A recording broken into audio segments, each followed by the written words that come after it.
we are gathered here today to mourn the end of an era. For the past 17 years, this tucked-away corner of Cardiff's Mermaid Quay has been home to Ianto's Shrine, a community-led effort to commemorate the death of Ianto Jones, the fictional character from BBC's Torchwood, a show that's been off the air since 2011. And in March this year, a spokesperson for Mermaid Quay announced the decision to remove the shrine in order to carry out maintenance owing to health and safety concerns. This has been met with some outcry, a petition to preserve the shrine, and discussions for a plaque to be installed in its place. And you might be thinking, this seems like an awful lot of fuss over someone who isn't real.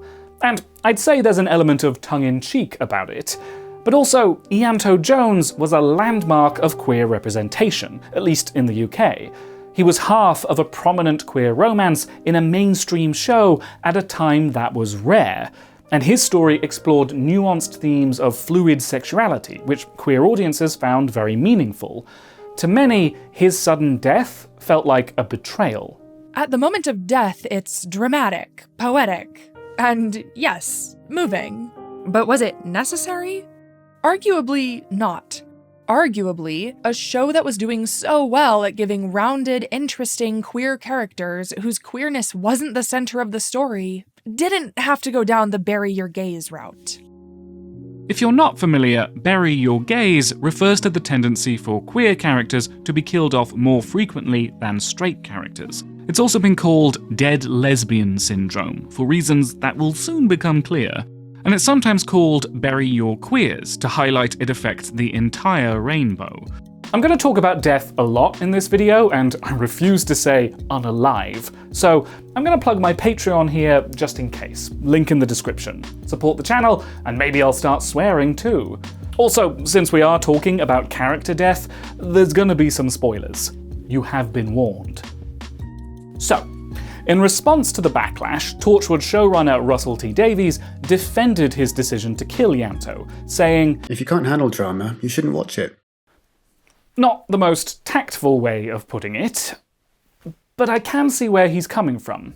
Of course, Davies is a gay man himself who, as a writer, has made significant contributions to queer representation. I can understand he'd feel irritated by the accusation he's not doing right by queer characters. Clearly, he felt he had a valid dramatic reason for killing Ianto. Torchwood is an adult show. We have killed off leading members of the cast before. Those have always been the stakes. And maybe he's right.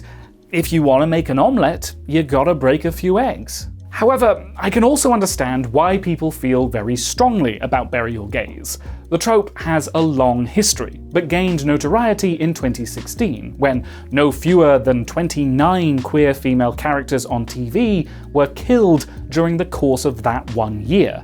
29! That's 2.5 each month. Of those characters, the most impactful was Lexa from the CW's The 100. Right at the culmination of her slow-build queer romance, she was unexpectedly offed. And whether this was just the last straw in a bloodthirsty year, or because fans felt particularly aggrieved by misleading social media posts from the show creators, it sparked an especially strong reaction. The hashtag LGBT fans deserve better went beyond typical social media outrage and became a non-profit organisation. They raised over $170,000 for the Trevor Project, and they got the attention of the press, which brought greater awareness of the trope into the industry. For his part, showrunner Jason Rothenberg apologised to queer fans, acknowledging they mishandled Lexa's death. But only with regards to marketing and fan interactions. He still defended the decision to kill Lexa. He too felt like he had a valid dramatic reason. In the show world, no one is safe, and anyone, even a beloved character, can die at any time. My favourite shows in this genre embrace a similar sense of heightened urgency. And again, I hate to say it, but I do see what he means. Lexa's death was obviously very poorly timed, but in better circumstances, would it still deserve this strong a reaction? The result of the LGBT Fans Deserve Better campaign was the Lexa Pledge, a list of 7 commitments signed by 15 writers and producers aiming to address the trope. And whether directly or symbolically, it seems to have made a difference. In the decades since, there's been fewer dead queer characters on TV, and we've seen more shows featuring prominent queer romances with happy endings. However, the Lexa Pledge was not without its criticisms. It is to sign a pledge that I will limit my storytelling. I promise I won't kill an LGBT character is going to limit my ability. And while part of me is like, why are you so keen to kill an LGBT character, Krista? I can also see what she means. Character death is a writer's tool. There are all sorts of reasons why a writer might use it. And it doesn't necessarily prevent a character from having a meaningful story. If we forbid killing queer characters outright, does that limit what stories can be told about us? To be accurate, Krista, the Lexa Pledge does not forbid killing queer characters outright. Most of the pledge's commitments are actually about writers recognizing the issue and involving queer voices. The only narrative commitments it makes are 1. Recurring queer characters should have meaningful storylines, and 2. No queer character should be killed for the sole purpose of furthering the plot of a straight character. Which isn't as strict a commitment. It might not even rule out Lexa's or Ianto's deaths. The types of story it forbids, I guess, would be like queer red shirts on Star Trek or queer murder victims on police procedurals. Unless that's driving a queer character's story, it is a bit vague, like what counts as meaningful. But I think what the pledge aims to curtail is queer stories being valued less than straight ones. But even if the pledge doesn't forbid killing queer characters outright, after the fervour of the 2016 backlash, I can understand writers might feel like it's forbidden. I really do feel right now, writing queer characters, they have to be immortal right now. For a little while, you do have to kind of accept more of a limited set of tools. Obviously, there's not a literal moratorium on killing queer characters, it still happens often enough. But when it does, a Bury Your Gays headline is rarely far behind. And I'm not sure that's always fair. I've read one article with the headline, "Bury Your Gays is still plaguing television," but the only recent example of the trope it gives is Killing Eve, a show about a bisexual sociopathic murderer. Did we really expect Villanelle to live happily ever after? I mean, the word killing is in the name of the show. And the only other recent shows it mentions are ones that buck the trend. Breathe safely, pals. Claire does not die in Dairy Girls. But it's telling that as soon as a television program has an LGBTQ+ character and there is any suggestion of drama, I assume that I'm going to have to brace myself for yet another traumatic character death. Meg, Dairy Girls is a comedy. Claire was never in danger. This isn't telling of anything. This is the trauma talking. And I don't blame anyone for being sensitive about this. We have just cause to be on edge. But it's been 10 years since the Lexa Pledge, and 17 years since Ianto died. It's not like the problem is magically fixed now, but we have seen a lot of improvement. How long does it take to move on to the acceptance stage of grief? Is it time we took down the shrine? I have mixed feelings about this trope. On the one hand, it observes a very real phenomenon rooted in homophobia. When 29 queer female characters are killed in 1 year, that's not a coincidence. I think it's good we held creators to account over this, and I think it's something we should continue to be vigilant about. But also, like many tropes, the way it's used feels like a Wikipediafication of media analysis.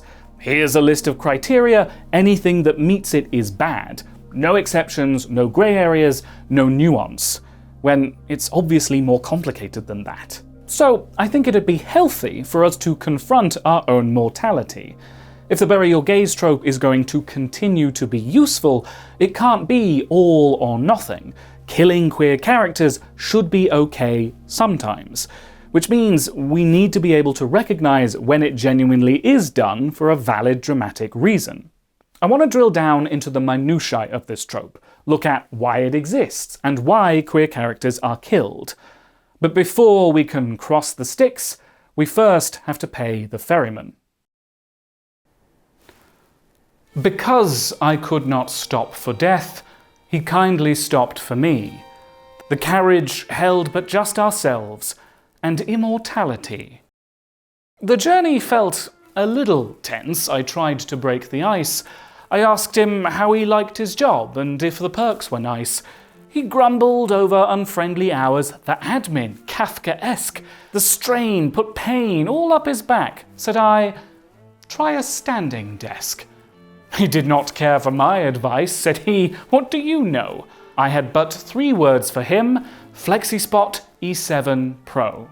Its height is fully adjustable to maximize utility, but with precision engineering to maintain stability. He feared it would disarray his work with its unholy motion. Said I, a glide this smooth shall cast no ripples in the ocean. He feared the motor would make a din. Said I am no knave. You'll find its dual self-locking motors as quiet as the grave. Said he, this is no office job, I carry the weight of souls. Well, 440 pounds at rest is the weight this desk can hold. From king and queen to beggar and thief, from high hill to lowly swamp, 'tis known this is the desk of choice for man or psychopomp. The FlexiSpot E7 Pro standing desk. Click the link in the description and use the code YTE730 to get $30 off your order. Said he, 'tis rare a man so wise. You've saved me $1. Said I, might I return to life? Said he, don't push your luck. So, there's been a murder. We're inspecting the crime scene. In order to deduce whether this is another case of the bury your gays killer, we must first understand the modus operandi. Let's examine the motives. Motive 1. Punishment.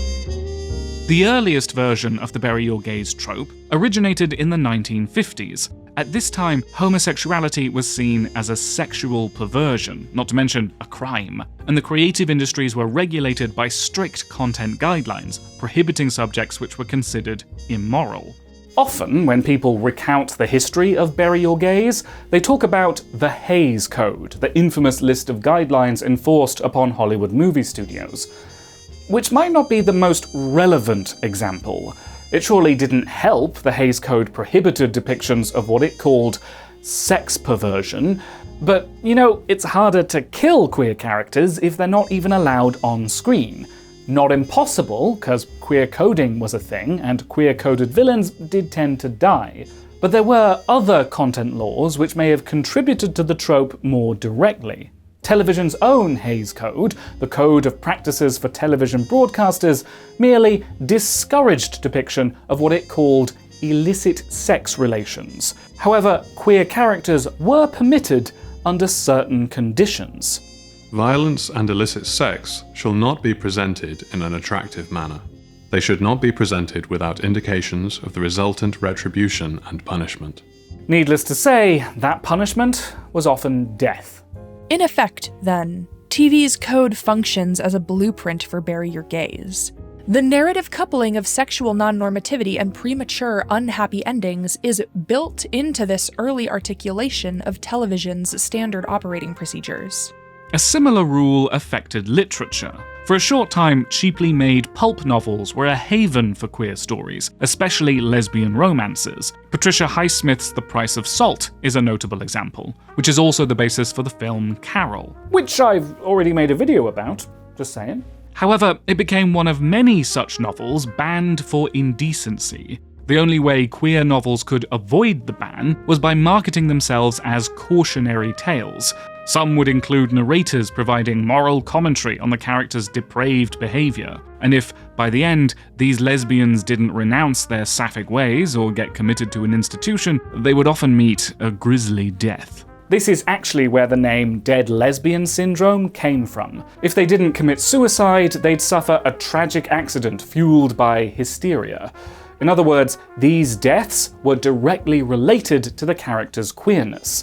The message was unambiguous. Queerness is terminal. I'm sure I don't need to say this is not a valid dramatic reason to kill a queer character. But it's important to understand this trope is rooted in a deeply entrenched homophobia which was systemic. Queer characters were killed as a rule to promote the idea we deserve to die, or at least that a queer life is not worth living. Thankfully, we rarely see character deaths like this anymore, but that idea is still inherent in the trope. Even when these obscenity rules were overturned, this idea didn't go away. Motive 2. Tragedy. From the 60s onwards, death was still often used as a punishment for queer characters, just less directly. Criminals were often portrayed as queer, and their crimes were often punished by death. But even in stories which portrayed queerness in a sympathetic light, characters still often died as a direct result of being queer. Either they're violently murdered by a society that doesn't accept them, or they commit suicide to escape being abused for their sexuality, or they're a victim of the AIDS crisis, neglected by the system and stigmatized for their disease. This is where it gets tricky, because these stories are depicting something true. A staggering number of queer people did die as a result of AIDS, and still today, queer people are more likely to experience violence or commit suicide. And many of these examples are biographical. It would be negligent to tell stories about people like Alan Turing or Brandon Teena without including their deaths and the role queerphobia played in them. It's important we tell stories that shine a light on these injustices. But when it comes to a trope like Bury Your Gays, there are two factors which make it problematic. First are a trope's inherent problems. If a queer character is killed as a way of promoting queerphobia, obviously that's always bad. But second, a trope can also be problematic because it's a trope. The trend is problematic. It's not bad to tell a story about the unjust death of a queer person, but if everyone's doing it, to the exclusion of other kinds of queer story, then it becomes a problem.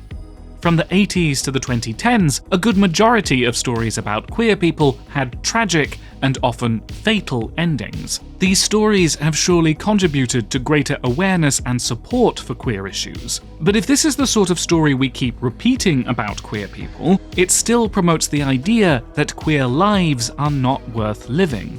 We watched on as character after character died from an AIDS-related illness, or else was murdered in a vicious hate crime. I became convinced that my own happiness as a gay man would only come at the cost of some great suffering.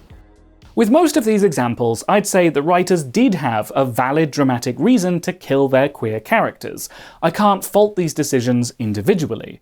But collectively, it hints at an underlying problem. The underlying problem is homophobia, an unconscious bias or assumption that leads writers to draw from the same well, or to prevent other kinds of queer story getting past the decision makers, or simply to satisfy audience expectations. Whatever the reason for it, there's something homophobic going on here. And maybe this was just a phase we needed to work through in order to reach a place where we could tell more varied queer stories. But the point is, even when a queer character is killed with perfectly good intentions, it can still contribute to a homophobic trend. Motive 3. Shock value. So now we've reached 2016, let's come back to Lexa. Was Rothenberg right? Was Lexa killed for a valid dramatic reason? If you're trying to create an atmosphere where nobody is safe, you can't be precious about anybody. Queer characters can't be immortal. The problem with Lexa's death, aside from the marketing, was that it happened during a year when multiple writers were doing the same thing. Nowadays, the trend is less strong. So, a death like Lexa's wouldn't be so bad. Well, I don't disagree, but I'm curious why so many writers decided to kill their queer characters around the same time. Is there a pattern here? When Lexa was killed, she and Clark had just slept together for the first time. Everything was happy. Then Lexa was hit by a stray bullet not intended for her, which is awfully familiar. In the modern version of the trope, it's common for queer characters to die very suddenly, in a needless accident, or in a way that's especially violent, inspiring another character's revenge, or raising the threat of a villain. It also frequently happens at the apex of a queer romantic plot, or an otherwise happy moment, going from one extreme to the other. It's almost like they're trying to kill queer characters as tragically as possible, which on an individual level might just be good drama. But collectively, it's still repeating the idea that queerness and tragedy go hand in hand. This may be indicative of a similar unconscious bias. Maybe writers keep writing this because we're all accustomed to queer stories ending this way. But also, it might simply be because writers know these deaths will cause a strong reaction.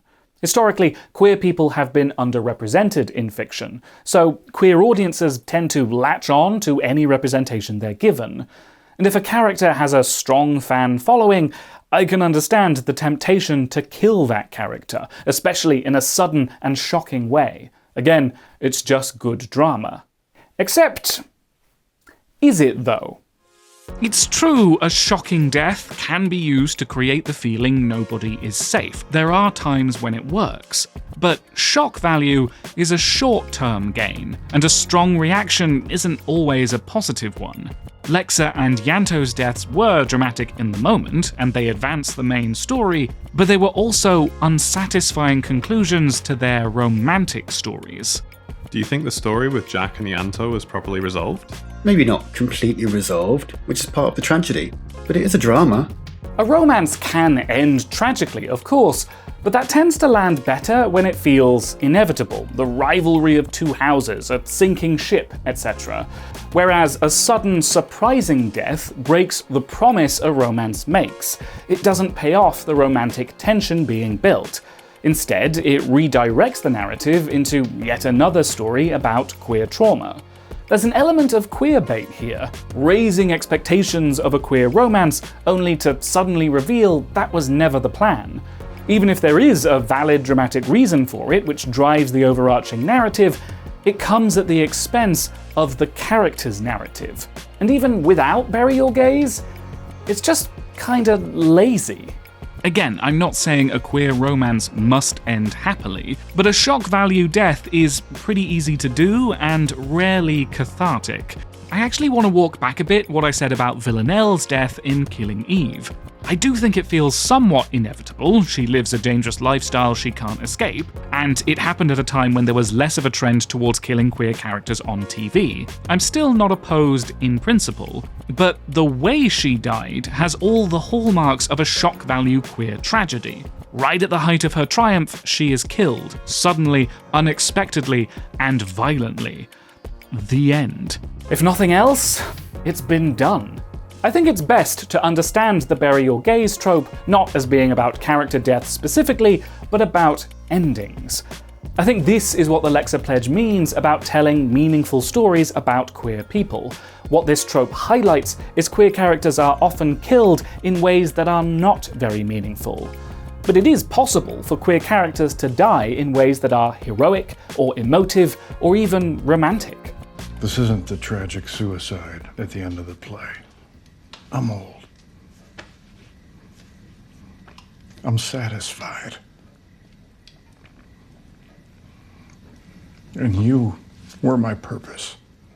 It's true, the Bury Your Gaze trope is, in part, a numbers game. When queer characters are killed at a disproportionate rate compared to straight characters, that's likely to be indicative of an underlying bias. But for the same reason, certain types of character death are more evocative of the trope than others. If the death is tied to queerness itself, especially if it's being used to condemn queer lives, if it reinforces the idea of queer lives being tragic, or if it's done in a way that's dismissive of a queer character's story. I think there are individual examples which can be criticized for adhering to the worst excesses of this trope. Even so, I actually don't think the solution is to decide which types of death are okay and which ones are not, because there's often more to it than that. Pluribus is an example that's been criticised for the way it kills a queer character. And that criticism isn't unfair, there's an element of needless queer tragedy here. But also, that death leads to a very compelling emotional situation. It is possible for a character death to be an example of the bury your gays trope, and to be done for a valid dramatic reason. It can be both. It may be that a certain amount of bury your gays is unavoidable. Sometimes meaningless deaths are necessary to the broader narrative. Maybe true equality is including queer characters in that. Maybe the real goal is for queer people to be red shirts or murder victims without that being interpreted as a statement on queerness itself. I think the bury your gays trope is most useful not as a litmus test for which stories are good or bad, but as a way of checking the pulse of queer stories at large. When there's a pattern like this, it helps to be able to observe and describe it, to consider the stories we're telling and what stories we might need more of. But outside of that, I feel like a lot of this simply boils down to whether a death is good writing or not, whether it's an interesting dramatic choice. Because there are lots of ways of killing characters, queer or straight, and lots of reasons to do it. Any type of death can be compelling, or not. It can be touching or mawkish, surprising or obvious, a fitting conclusion to that character's story, or just an easy way to bring it to a definitive end. So, while I'm not ready to call open season on the gays just yet, I think it's worth remembering a good ending isn't always a matter of life or death. If you enjoyed this video, and you would like to hear me swear, please consider supporting me on Patreon, where you can see bonus content and get early access to future videos. The link's on the screen now. You can also support me by dropping a like or sharing the video, or you can let me know your thoughts in the comments. And of course, don't forget to subscribe.